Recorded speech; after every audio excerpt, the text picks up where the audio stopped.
ഗാന്ധിനഗറിൽ വാടകയ്ക്ക് നല്ലൊരു വീട് നോക്കിയിട്ടുണ്ട്. കുറച്ചു നാളത്തേക്ക് അങ്ങോട്ട് മാറി നിന്നാലൊന്ന് ആലോചിക്കുക. മോനെ, നമുക്ക് കുറച്ചു നാള് ദൂരെ എവിടെയെങ്കിലും പോയി താമസിക്കുക, അതല്ലേ നല്ലത്. എന്തിനു പോണം?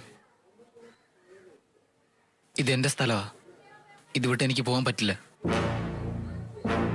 എന്നോട് പേടിച്ചോടാൻ പറയാണോ?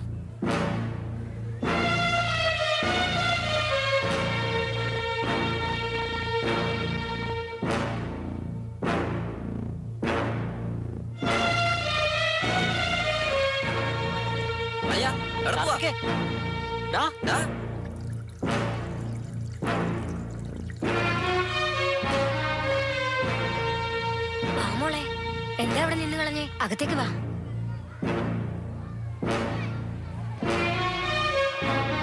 കണ്ടില്ലേ എന്തൊരു വെട്ട ആ നാശങ്ങൾ വെട്ടിയത്. കുറച്ചുകൂടെ ആഴത്തി വെട്ടിയിരുന്ന എന്തായേനെ? എന്താകാനാ? മരിച്ചു പോയിട്ടുണ്ടാവും. എന്തിനാണ് നീ ഇങ്ങനെ പറയുന്നേ? നിന്റെ നാക്കിൽ ഇതേ വരുള്ളോ? പോവാന്ന് പറഞ്ഞാ നീ കേക്കോ? ഈ നാട്ടിലുള്ള ഏതെങ്കിലും ഒരു പെണ്ണിങ്ങനെ ചെയ്യൂ? ആകെ നാണക്കേടായി.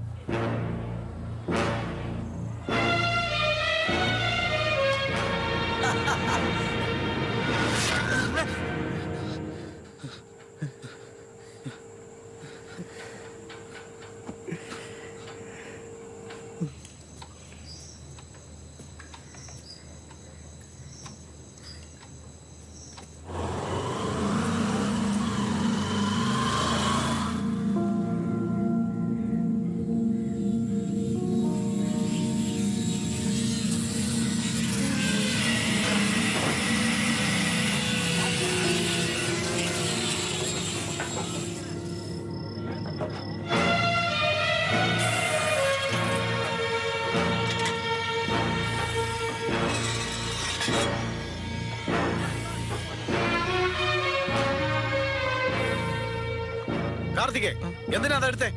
അവിടെ വെക്ക്. നിന്നോടാരാ ഇതൊക്കെ എടുക്കാൻ പറഞ്ഞേ? എന്താടാ ഇതൊക്കെ? എന്ത് പറ്റി? നീ എന്തിനാ ഇവിടെ വന്നേ?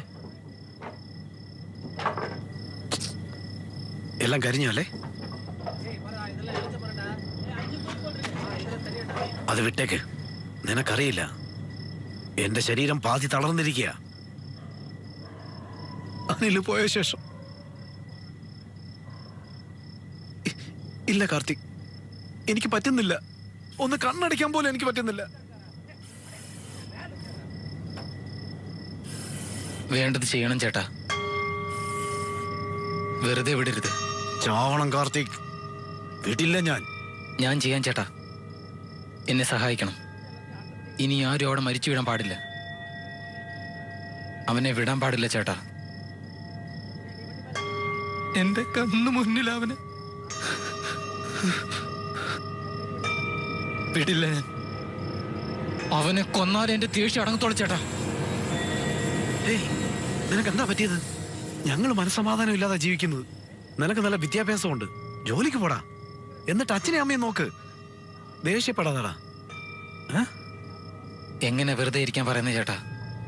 അവൻ എനിക്ക് വേണ്ടിയാ മരിച്ചത്. ആര് വന്നാലും കുഴപ്പമില്ല, ചേട്ടനും വേണ്ട. അവന് എന്താ ചെയ്യേണ്ടെന്ന് എനിക്കറിയാം. ഏയ്, നിനക്ക് എന്താ അറിയാം? ഞാൻ നോക്ക്, അവന്റെ സൈഡിലുള്ള ആൾക്കാർ നഷ്ടപ്പെട്ടിരിക്കുക.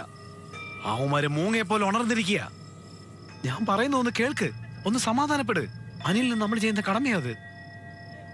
ഞാൻ ചെയ്യാമടാ. അവനെ എന്ത് ചെയ്യണമെന്ന് ഈ മുരുകന് നന്നായി അറിയാം. വെറുതെ അവനെ വെട്ടാൻ പോയി അവൻ കൈകെട്ടി നിൽക്കോ? നീ പോ, ഒരു ചേട്ടന്റെ സ്ഥാനത്ത് എന്ന് പറയാ. ശത്രുക്കളെ കണ്ടാ പോലും മിണ്ടണ്ട. മിണ്ടാതെ പോകുന്ന അവരെ കണ്ട് പേടിച്ചല്ല, പകരം ചോദിക്കാൻ വേണ്ടി തന്നെയാ. മനസ്സിലായോ? മുരുകൻ ചേട്ടാ, വരുന്നടാ. എല്ലാം ഞാൻ നോക്കിക്കോളാം. വെറുതെ ഒരാൻ ആലോചിക്കാതെ വീട്ടിൽ പോകും. ചെല്ല്.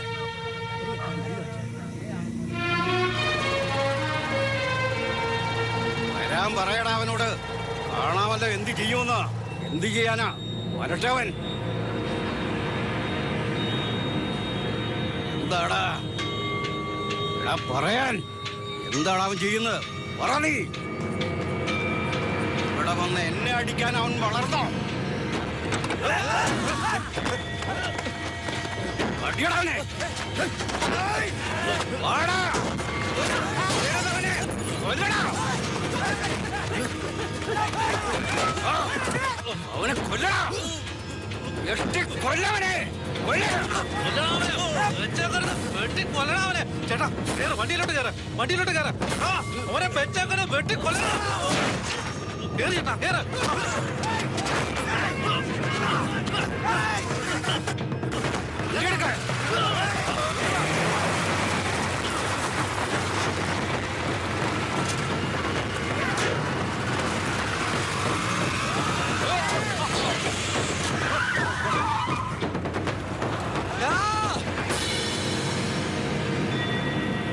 കൊന്നു കുഴിച്ചു മൂടണോ നിന്നെ?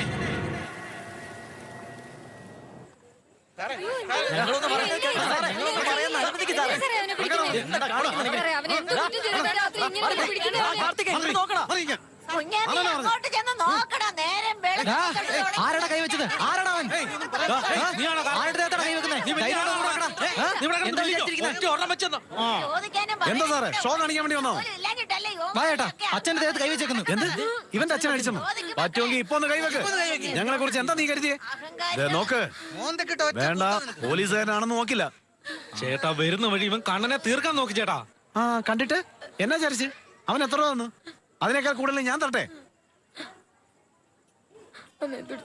കാർത്തിക്, അച്ഛനെ കൂട്ടിക്കൊണ്ട് അകത്തേക്ക് പോകും. ജോണി വിളിച്ചോണ്ട് പോ ജോണി. ഈ തൊള്ള ആദ്യം ചവിട്ടി കൂട്ടണം. എപ്പോ നോക്കിയാലും വളവളാന്ന് ഒച്ച വെച്ചോണ്ടിരിക്കും. ഇതിന് ആവശ്യമില്ലെങ്കിൽ കൊണ്ടുപോയി കളയാ. നിന്റെ ഒരു ചിലപ്പ്. എന്താ ചേട്ടാ ഇതൊന്നും മനസ്സിലാക്കാതെ? നേരത്തെ തന്നെ അവന്റെ പേരിൽ ഒരു കേസുണ്ട്, പിന്നെ കേറി പോകാൻ പറഞ്ഞ ജോണി മുരുകണ്ണും കാശ് തരാന്ന് പറഞ്ഞല്ലോ, പിന്നെന്തിനാ കേസ്? ജോണി കൈവച്ചല്ലേ, നിനക്ക് വെച്ചിട്ടുണ്ട്. വാ. ഈ ജോണി വരാനല്ലേ പറഞ്ഞത്? സംസാരിച്ചാ തീരാത്ത പ്രശ്നങ്ങൾ, നിങ്ങൾ കാണാത്ത കേസുണ്ട്. നീ എന്തിനാ ഇങ്ങനെയൊക്കെ ചെയ്തേ? ഞാൻ എത്ര പറഞ്ഞിട്ടും ഓ പോലീസ് സ്റ്റേഷനിലോട്ട് പോ. അറ്റൻഡർമാരുടെ കേസായിട്ടിരിക്കുന്നത്. കുടുംബം അടച്ച് അവിടെ നിൽക്കേണ്ടി വരും. ഇപ്പൊ എന്താ ചെയ്യാ മുരുക? എന്നോട് ചോദിച്ചാ നിങ്ങളുടെ മോനോട് ചോദിക്കേ. ഒരു റൗഡി വന്നേക്കുന്നു. ഒരുത്തം മരിച്ചെന്റെ വേദന തീർന്നില്ല. കൊല്ലാൻ പോലും മടിയില്ലാത്തവന്മാര്. അവന്മാരോടാ ഇവൻ. മര്യാദയ്ക്ക് ഇരുന്നോണം. എന്നോട് കൈയും കെട്ടിയിരിക്കാൻ പറയുവാണോ? കൊന്നു കളഞ്ഞേനെ. നിന്നെ പറഞ്ഞിട്ട് കാര്യമില്ല. അടിക്കാതെ. നിങ്ങളൊന്ന് ഉപദേശിക്ക്. ചേച്ചി. എന്തിനാണ് എന്റെ മോനായിട്ട് ജനിച്ചത്? എത്ര പ്രാവശ്യം നിന്നോട് പറഞ്ഞതാ, എന്നിട്ട് നീ അനുസരിച്ചോ? ഞങ്ങളെ കൊല്ലാൻ വേണ്ടി ജനിച്ചതാണോടാ നീ? ചേച്ചി വിട്ടേക്ക്. കൊച്ചു കുട്ടിയൊന്നുമല്ല ഇവനെ ഇങ്ങനെ അടിക്കാൻ. അനില് നിനക്ക് കൂട്ടുകാരനായിരിക്കാം. എനിക്ക് അവൻ മോനെ പോലെയായിരുന്നു. അവനെ കൊന്നവനെ ഞാൻ വെറുതെ വിടുവെന്നാണോ? കൊഴിച്ചു മൂടും ഞാൻ. ആ കൊലക്കേസിൽ നിന്റെ പേര് മാറ്റാൻ ഞാൻ എന്ത് ബുദ്ധിമുട്ടിയെന്നറിയോ? ചേച്ചി, ഇനി ഇവനെ അങ്ങനെ അഴിച്ചു വിടരുത്. വീട്ടിൽ തന്നെ പിടിച്ചു വെക്ക്. ഇനി വിടില്ല, ഞാൻ എന്റെ മോനെ നോയിക്കോളാം. ഈ പ്രായത്തിൽ എല്ലാവർക്കും വരുന്ന ദേഷ്യം അത്. ഒന്ന് പറഞ്ഞ് മനസ്സിലാക്കി കൊടുക്ക്. എന്തായാലും വെറുതെ ഇരിക്കുമല്ലേ. ജീവൻ പോയാ പോയതാ. പറഞ്ഞ കേട്ടല്ലോ. ശരി മുരുക. കാർത്തികേ, അധികം താമസിക്കാതെ നിനക്ക് സന്തോഷം തരുന്ന ഒരു വാർത്ത കേൾക്കാം. ഞാൻ കളിക്കാൻ പോവാ. നീ കണ്ടോണ്ട് നിന്നാ മതി. അവൻ എന്റെ കൈ കൊണ്ട് ചാകത്തുള്ളൂ. ഞാൻ വിളിക്കാം.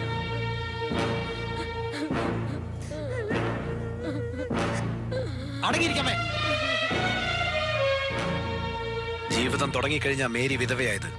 ജീവിതം തുടങ്ങും മുമ്പ് ഇവനെ നഷ്ടമാകരുത്. നോക്കിക്കോ.